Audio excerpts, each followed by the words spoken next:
Vamos abrir a palavra do Senhor na carta de Paulo aos Colossenses, no capítulo 1. Vamos concluir o capítulo 1 nesta manhã. Colossenses 1, a partir do versículo 24.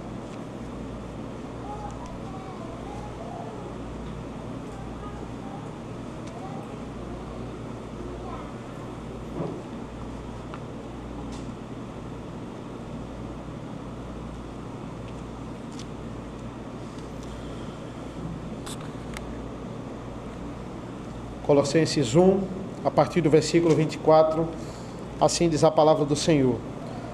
Agora me alegro nos meus sofrimentos por vocês e preencho o que resta das minhas aflições, das aflições de Cristo, na minha carne a favor do seu corpo, que é a igreja, da qual me tornei ministro de acordo com a dispensação da parte de Deus, que me foi confiada em favor de vocês, para dar pleno cumprimento à palavra de Deus, o mistério que esteve escondido durante séculos e gerações, mas que agora foi manifestado aos seus santos. A estes Deus quis dar a conhecer a riqueza da glória deste mistério entre os gentios, que é Cristo em vocês, a esperança da glória. Este Cristo nós anunciamos, advertindo a todos e ensinando a cada um em toda a sabedoria, a fim de que apresentemos cada pessoa perfeita em Cristo. É para esse fim que eu me empenho, esforçando-me o mais possível, segundo o poder de Cristo, que opera poderosamente em mim. Senhor nosso Deus, nosso Pai, nos abençoa, para que as tuas palavras possam ser esmiuçadas nessa manhã, nós possamos entender tuas maravilhosas verdades. Esteja conosco em nome do teu Filho amado Jesus. Amém. Irmãos, hoje a gente vai falar um pouco sobre devoção, sobre você devotar a sua vida a alguém. Paulo, ele está aqui terminando esse capítulo 1, antes de adentrar ainda falando na soberania de Cristo e na suficiência do ministério de Cristo. Ele vai, esse bloco aqui, ele é separado para falar sobre a missão de Paulo, como é a forma de Paulo trabalhar, como é a forma dele evangelizar. Lembrando que Paulo, ele nunca foi na igreja de Colossos. Ele não plantou essa igreja, diferente de Filipenses, né? de Filipos. Paulo vai a Filipos, Paulo não tem sinagoga em Filipos, na beira do mar ali, Paulo prega o evangelho, encontra Lídia cede a sua casa e ali ele planta uma igreja em Filipos. Colossos não. Colossos, alguém foi evangelizado por Paulo, Epáfras, e esta pessoa planta a igreja. Paulo, quando tem um mínimo ali de oportunidade de ir a Colossos, ele já está preso, então ele não pode ir. Então é muito importante ele separar esse bloco aqui para dizer, olha, como eu trabalho. Vocês nunca me viram pessoalmente, nunca viram como eu prego e nunca me viram em uma situação específica na igreja, eu administrando a igreja, como muitos outros, né, como os coríntios viram, como os filipenses também já viram. Então é importante falar como eu procedo em algumas situações e principalmente, claro, o foco dele aqui é na pregação do evangelho. Isso parece um pouco clichê e um pouco repetitivo, mas Cristo deve sempre ecoar e aparecer em nossas pregações. Essa é a devoção que Paulo está mostrando aqui. Eu falo sobre Cristo, eu vivo o que Cristo manda, como Cristo manda eu viver. Essas são as palavras de Paulo especificamente aqui. Eu gostaria de falar para vocês sobre algo que também gerou uma grande devoção na história, que foi a devoção ao líder do Partido Nazista Socialista dos Trabalhadores Alemães, né? Nós temos aqui o nazismo, o totalitarismo, trazendo a figura do Führer, do grande líder, como alguém que obrigatoriamente quase não tinha falhas. E por que eu falo do nazismo? Sempre existiu idolatria, sempre existiu pessoas que as pessoas adoravam aqui na Terra, mas o nazismo trouxe isso de forma muito rápida. Foi a forma mais rápida que você pode achar na história de devoção, é isso. É mentira quando alguns historiadores dizem que as pessoas, os nazistas eram traíras. Na primeira oportunidade que eles tiveram de trair Hitler, e verem uma oportunidade melhor, eles viram, eles só estavam devotados ali quando a guerra estava no ápice. Não. Muitos morreram clamando o nome de Hitler.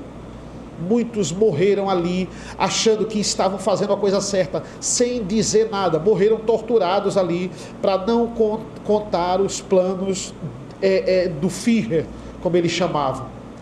Devoção cega. E a gente sabe qual é a consequência de toda devoção cega a uma pessoa que não seja Cristo. O que se ganha ao doar a sua vida a qualquer coisa que não seja Cristo. Paulo está dizendo, a minha devoção é no ser correto. A minha devoção é em Cristo Jesus. Eu gasto todas as minhas energias, eu me empenho, eu vou me afadigar no ministério de Cristo. Cristo é a pregação, Cristo é o centro, da nossa pregação. Quantas vezes nós temos a oportunidade de ver alguém pregando e Cristo não é o centro do Evangelho, a pessoa está pregando tudo menos o Evangelho. Quantas vezes você já ouviu uma pregação onde o texto está falando algo meramente secundário, e é exatamente isso que o pregador está exaltando, algo que é meramente secundário. Ele foca no que o texto não quer que você foque. Cristo, ele é o centro. Por exemplo, nós sabemos que toda repetição é ênfase, e aqui a palavra Cristo, ela é repetida várias vezes. Dos 6 versículos, 5 vezes a palavra Cristo é mencionada. E isso não é em vão. Mas o que isso tem a ver conosco? O que é que essas palavras de Paulo, essa grande briga aqui com os falsos mestres, tem a ver conosco? Nós não somos de Colossos. Nós não temos problema com o falso ensino, graças a Deus por isso. Nós não temos problema de termos aqui falsos mestres místicos ou legalistas. É algo que a gente pode talvez ver na televisão, ou ver em outra igreja, e ouvir falar, mas aqui isso não acontece. Então, por que isso é relevante? E o apóstolo, ele nem escreve essa carta diretamente a nós, ele escreve aqui aos irmãos de Colossos. Então, qual é a relevância? A gente não poderia pular essa parte e ir direto aqui para a questão da doutrina de Cristo, que continua aqui no capítulo 2. Por que isso é fundamental? Em primeiro lugar, nós todos somos chamados a anunciar Cristo Jesus. Todos nós somos, de alguma forma, anunciadores de Cristo.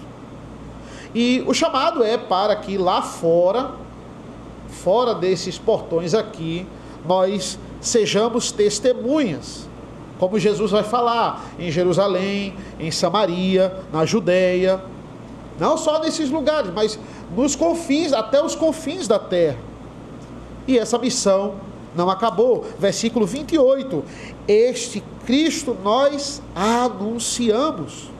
Esse é o nosso objetivo. E esse anúncio, ele não é obrigatoriamente de forma, no modelo formal, de terno e gravata. Isso a gente faz aqui no domingo, no culto ao Senhor. Não, a forma de anunciar Cristo faz parte do nosso dia a dia, faz parte de como nós nos comportamos, das oportunidades que Deus nos dá de falarmos de Cristo. Paulo, ele não só pregava no domingo, no culto, como, claro que ele pregava, mas ele pregava todos os dias. A vida dele era um verdadeiro anunciar de Cristo Jesus. Temos aqui a perspectiva de como Paulo vê a pregação do Evangelho. É como se Paulo ele dissesse assim, olha, eu vou mostrar como é que eu me preparo psicologicamente para pregar o Evangelho. Como é que é a minha preparação para o trabalho. E não é uma tarefa fácil, irmãos. Em primeiro lugar, pregar o Evangelho. Não é simples preparar um sermão ou uma mensagem que você vai, de fato, se aprofundar na palavra de Deus. O sermão tem que ser simples. A pregação tem que ser simples. Mas essa preparação, ela de fato não é. Jesus passa 3 anos para ensinar aos discípulos. Ele poderia ter feito como Paulo, né? Ele já recebe a revelação e Paulo vai desenvolvendo isso. 3 anos Jesus passa com os discípulos e mesmo depois da sua morte e ressurreição, é aí que eles vão começando a digerir aquilo que Jesus ensinou. Porque na hora muitos não aprenderam. Quantas vezes ele disse, vocês não entenderam. Vocês ainda não entenderam. Por quê? Porque não é fácil nós aprendermos a profundidade desse Evangelho. Muitas coisas esses discípulos vão aprender depois. Veja o versículo 24. Agora me alegro nos meus sofrimentos por vocês e preencho o que resta das aflições de Cristo na minha carne, a favor do seu corpo, que é a igreja. Primeira coisa, Paulo está dizendo, eu sofro para poder anunciar o Evangelho para vocês. O sofrimento, ele faz parte do trabalho. Ou seja, primeiro ensinamento, pregar o Evangelho, manter firme nisso, se manter firme, vai envolver sofrimento. Não tem como. Filipenses 1, 29 vai dizer, olha, vocês não receberam, né, vocês receberam a graça de padecer, né, de sofrer em nome de Cristo, não apenas de crer nele, mas vocês receberam a graça de sofrer em nome de Cristo. Sofrimento faz parte do ministério. E Paulo está se preparando para sofrer. Atos 9:16, nós temos ali o chamado de Paulo, né? E Deus fala com Ananias e ele diz, olha, pode ir lá, você pode acolher, é ele mesmo que você tem que acolher, esse que estava perseguindo os cristãos, você pode ir lá, porque eu vou mostrar a ele o quanto lhe importa sofrer pelo meu nome. Eclesiastes 7:3, Salomão vai dizer assim, melhor é a mágoa do que o riso, porque com a tristeza do rosto se melhora o coração. Tem uma grande diferença aí entre o que é melhor e o que é mais agradável. Não é mais agradável sofrer do que momentos de bonança e tranquilidade. Mas Salomão está dizendo, você aprende muito mais, é o que ele discorre no capítulo 7 de Eclesiastes, você aprende muito mais num velório do que numa festa. O cadáver de alguém que você ama na sua frente, lhe ensina muito mais sobre vida após a morte do que numa festa. Você pode aprender numa festa, mas você não aprende igual um velório, não. Por isso que é importante nós irmos aos velórios e nós participarmos de velórios. Ele diz, olha, na mágoa, por causa do pecado, o sofrimento é o seu melhor professor para lhe ensinar como viver essa vida e lhe aproximar de Cristo. Por isso que Deus usa provações para as nossas vidas. E Paulo entende isso. Paulo, olha, eu sei que sofrimento faz parte do trabalho. Num determinado momento do seu ministério, Paulo decide ir para Jerusalém, e a gente tem lá em Atos aquela profecia de Ágabo, dizendo, olha, Ágabo chega para Paulo e diz, olha, você vai ser preso em Jerusalém, você vai ser açoitado em Jerusalém. E o que é que Paulo faz? Vai para Jerusalém. Ele ouve tudo isso, ele para, pensa, tá certo. Mas ele vai para Jerusalém. Por quê? Porque Paulo é conhecido como o apóstolo dos gentios, mas ele também queria pregar para os judeus também, ele queria pregar para o seu povo, ele sentia essa necessidade. Então, isso não impede, saber que ele vai sofrer, não impede dele seguir o seu ministério. É muito curioso, eu estava escutando uma pregação um dia desse, o pastor falou isso.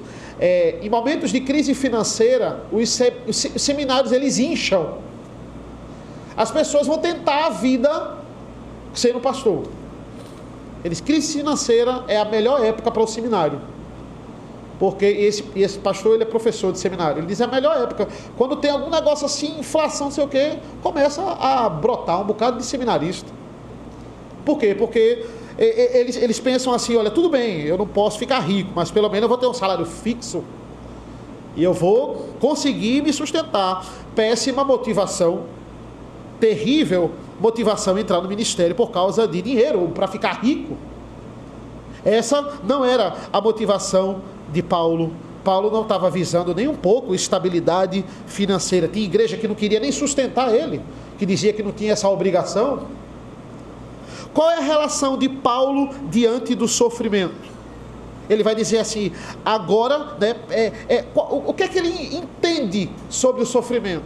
Como é que ele reage diante do sofrimento? O texto nos diz, agora me alegro nos meus sofrimentos. Eu tenho alegria nesse sofrimento. 1 Pedro também vai nesse mesmo refrão, quando diz assim, exultem se vocês estão sofrendo tribulação.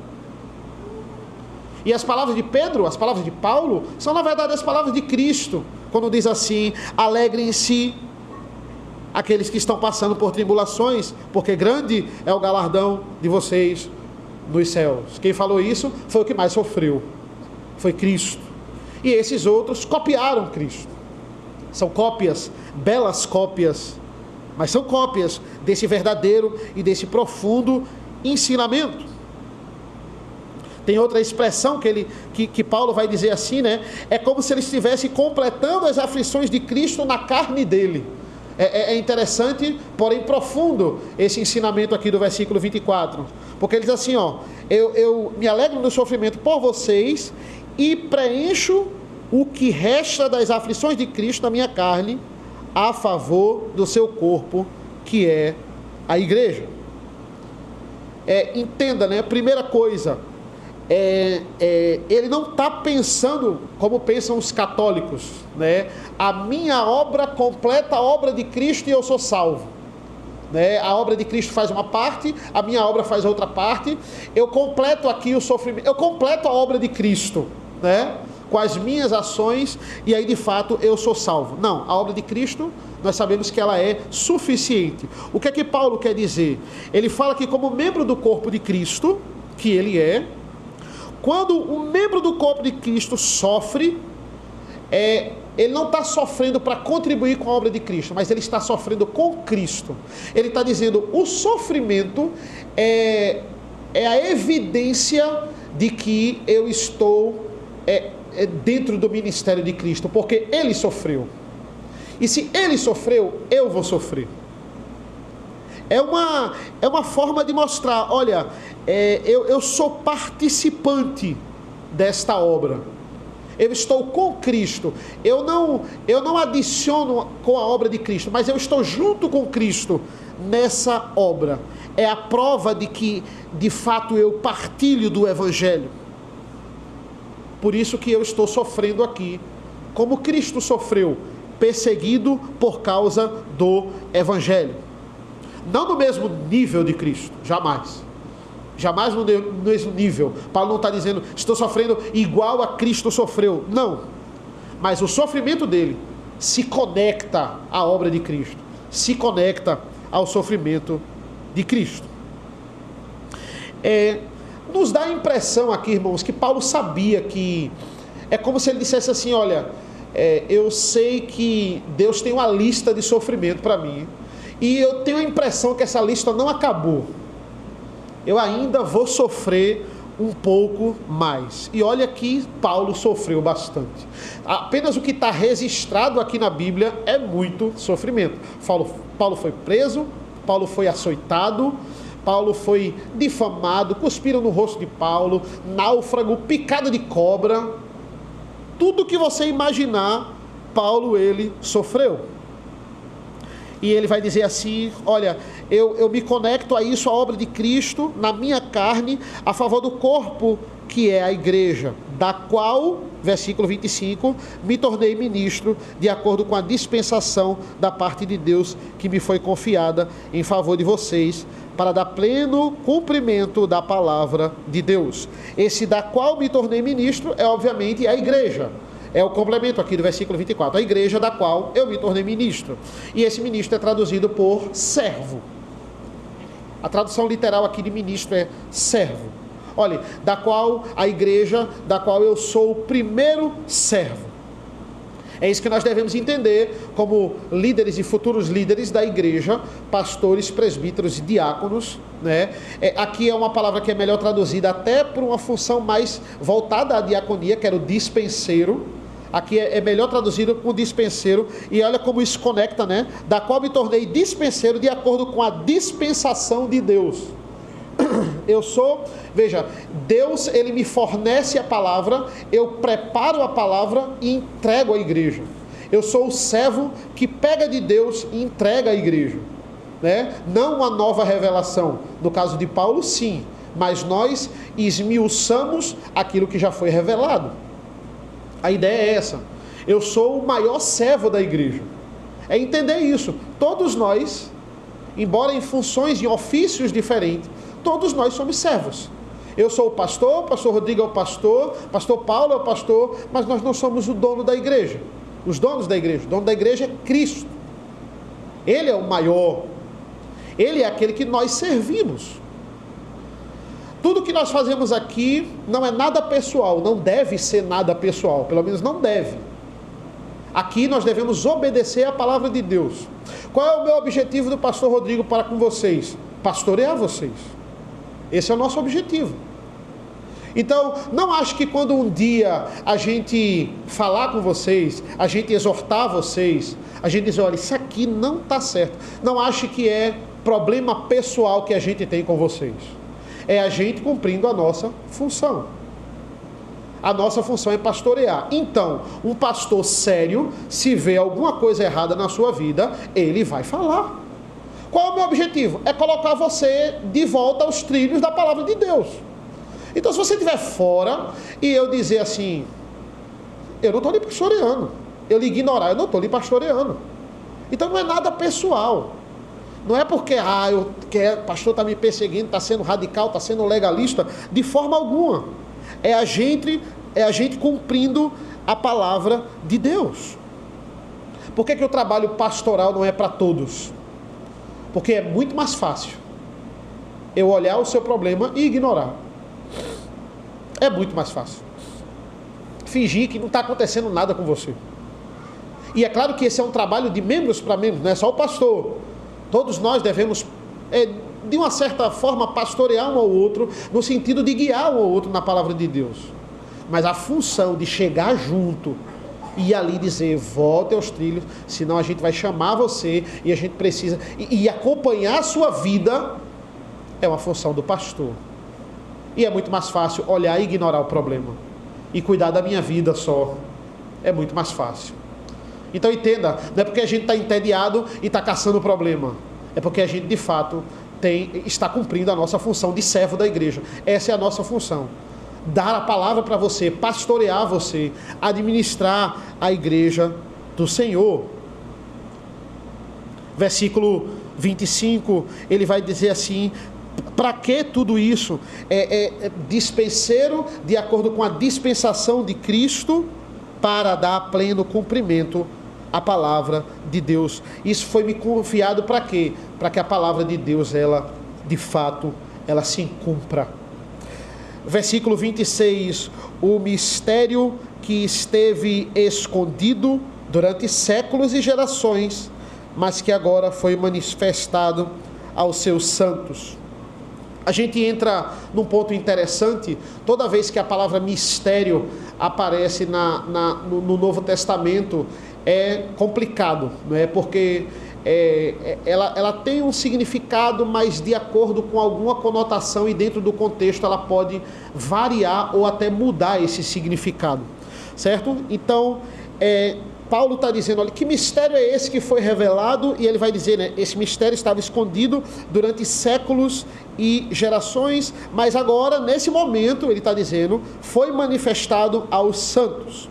Primeiro, vamos entender o que não seria esse mistério. Esse mistério, ele não é a lei. Esse mistério, ele não é a observância da lei. Por quê? Porque a observância da lei não salva ninguém. Pelo simples fato de que ninguém consegue cumprir a lei. Pelo contrário, a lei nos condena por causa das nossas obras mais. Então, esse mistério não é a lei. Esse mistério a gente já viu isso em Coríntios, 1 Coríntios 14, é falado muito sobre isso, né? Esse mistério nós sabemos que puramente ele é o Evangelho, e que ele não é tão mistério assim. Existem graus de mistérios de acordo com as pessoas, de acordo, por exemplo, com o povo de Israel. Por quê? Porque a lei, né, tudo na lei cerimonial, tudo que o povo de Israel fazia apontava para Cristo. E entenda, os israelitas, eles sabiam disso. Eu vi vários comentários sobre isso, e essa palavra de fato, ela é uma das mais polêmicas do Novo Testamento. Um comentarista mostrou, e achei interessante esse comentário, ele disse que um judeu, ele tinha no Antigo Testamento toda a lucidez e todo o entendimento de tudo que se fazia a respeito da lei cerimonial. A gente sabe que na lei cerimonial tudo apontava para Cristo, e que esse comentarista vai dizer, em nada para os judeus, as coisas relacionadas à lei cerimonial, aos cumprimentos, às profecias, era de fato um mistério para os judeus. É uma corrente teológica que diz que esse mistério aqui é um mistério apenas para os gentios e está sendo revelado para eles nesse momento também. Mas o judeu, ele sabia tudo já de forma plena e de forma completa.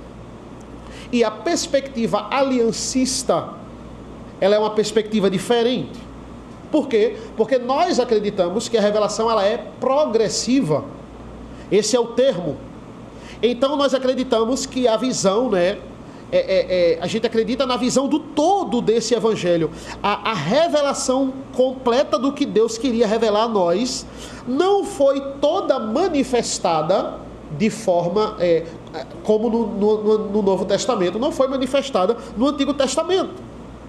É só a gente ver o tanto do esmiuçar da lei cerimonial, das profecias, dos salmos, que nós temos no Novo Testamento. Por quê? Porque era para aquela época ser revelada de forma mais explícita, de forma mais clara, de forma mais profunda, e ser revelada de fato. Coisas que, veja, profetas do Antigo Testamento, eles lançavam a profecia, mas eles não tinham a plena revelação do esmiuçado que era aquilo. E coisa que nós temos hoje, porque nós temos a revelação completa. E os apóstolos, através dos apóstolos, isso foi revelado. Coisa que foi revelado para Paulo especificamente. O que é que a gente pode concluir? Que esse mistério é aqui o descortinado evangelho para os judeus, para os gentios, algo que poucos gentios tinham acesso. Gentios tinham acesso à aliança no Antigo Testamento, a gente sabe disso. O próprio Cristo, existem gentios na genealogia de Cristo, né? Isso é inegável, a participação dos gentios, mas a gente sabe que isso é em pouquíssima escala, digamos, em relação ao Antigo, ao Novo Testamento. Isso é em pouca escala. Cristo é esse que manda pregar o evangelho a toda criatura, e Paulo, como grande apóstolo dos gentios, faz isso. Mas não foi tudo o que Paulo falou que já era do conhecimento dos judeus. Muito do que Paulo falou, e tudo numa escala revelacional, é o descortinar tanto para judeus e gentios. a revelação ela é progressiva, tanto para os judeus como para os gentios. Esse mistério também fala, ele vai esmiuçar isso no versículo 27, né? Ele fala dessa grande revelação, desse grande ápice da revelação, desse grande acesso dos gentios, né? Que os gentios passaram a ter, mas desse descortinar revelacional para os judeus também. O mistério é só para os gentios, o judeu já sabia de tudo, completo. Não, isso é errado. O gentio podia ser chamado no Antigo Testamento, temos muitos exemplos disso, mas mesmo assim eles não eram nem tratados como judeu ali nato. Eles não eram, digamos assim, puro sangue. Eles tinham até um termo para eles eram prosélitos. Eles tinham direitos e privilégios, mas não eram plenos. Pode parecer simples para nós, no século 21, que mora no Brasil, e tem a Bíblia completa, suficiente, e dizer assim, a salvação é para todos os povos. Mas isso não era simples no Antigo Testamento, de forma alguma. E é interessante, apenas terminando esse comentário do mistério, J.K. Bill, ele já vai para um lado totalmente diferente, ele vai para um lado escatológico. Ele vai dizer que isso era meramente revelacional, mas voltado para escatologia. Ele vai dizer, ele não tem como explicar isso agora, mas ele pega o texto de Daniel 2, e ele diz, olha, Daniel 2 revelando o sonho, a Nabucodonosor, né? Daniel revelando o sonho a Nabucodonosor. Na verdade, Paulo ele pega esse texto e ele completa o que Daniel 2 está falando no sonho, né? Os termos ali, porque Daniel também usa termos mistérios, porque o sonho é um mistério. E aí Daniel vai revelar o mistério. J.K. Bill vai dizer, ele pega esses termos de Daniel 2 e ele usa aqui e de uma forma mais plena para completar o que é esse mistério, né? Ele ainda faz isso. Ele diz, né, o sonho lá de Daniel, Nabucodonosor, ele diz que ele pega essa comparação dessa pedra, né, que é o reino de Cristo, essa pedra que é cortada sem mãos, que vai despedaçar a grande estátua que Nabucodonosor sonha, né? E J.K. Bill faz justamente essa comparação.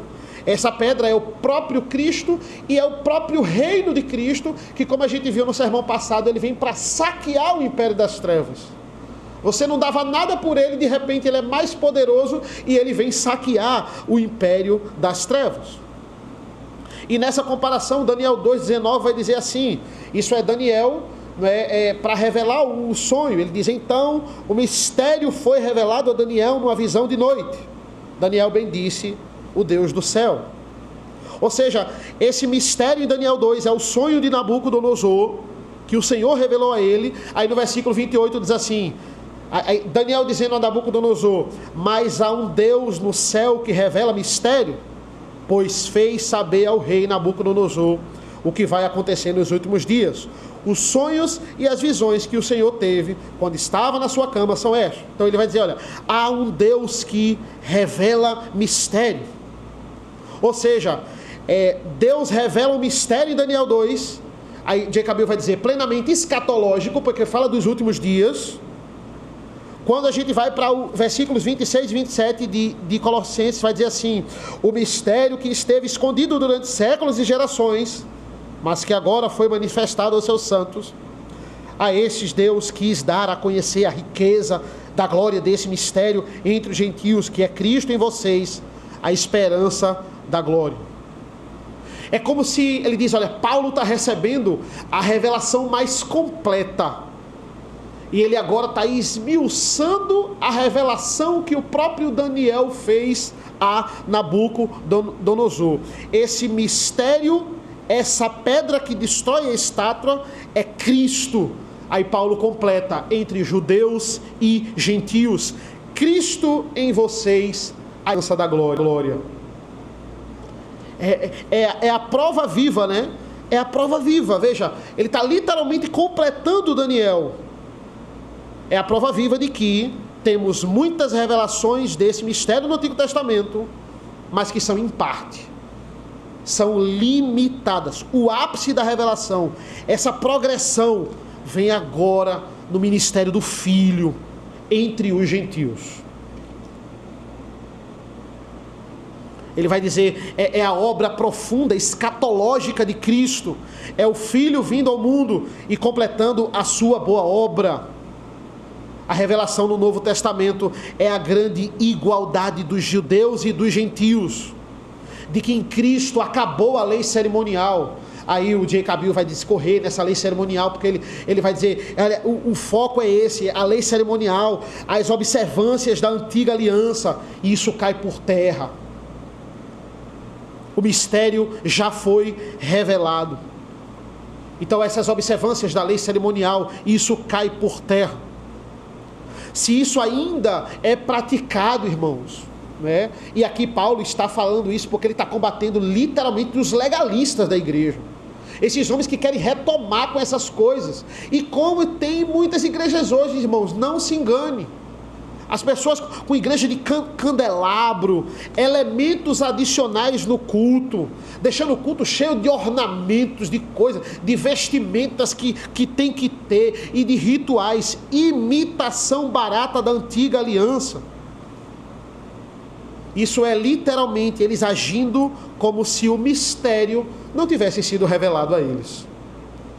A essas pessoas que praticam isso. É a prova viva de que esse mistério continua sendo mistério para eles. Não deixou de ser mistério. Pessoas que entram nessa escravidão. Pessoas que entram no elevador no sábado e elas não apertam o botão do andar, porque elas não podem trabalhar. Elas ficam esperando alguém apertar, porque no sábado ninguém trabalha e ele não pode apertar o botão. É esse nível de legalismo que Paulo está combatendo. Versículo 28. Este Cristo nós anunciamos, advertindo a todos e ensinando a cada um em toda a sabedoria, a fim de que apresentemos cada pessoa perfeita em Cristo. Paulo finaliza aqui essa primeira parte da carta, né, o capítulo 1, com a prática de como ele trabalhava, como eu disse no começo. E aqui nós temos 3 verbos fundamentais: o anúncio do Evangelho, a advertência e o ensinamento. Olha, para eu anunciar a Cristo, eu preciso dessas 3, para eu pregar o Evangelho, eu preciso dessas 3 coisas. É o anúncio, é a advertência e é o ensino. E aí ele vai dizer, né? 3 verbos: anunciar, advertir, ensinar, a cada um em toda a sabedoria, a fim de que apresentemos. Aí tem um 4º verbo. Com isso, só assim a gente vai apresentar cada pessoa perfeita em Cristo. O que é um anúncio? É mostrar para vocês aqui e dizer assim: atenção, nós vamos ouvir a palavra de Deus. Quando alguém vai dizer um anúncio, todos param para prestar atenção.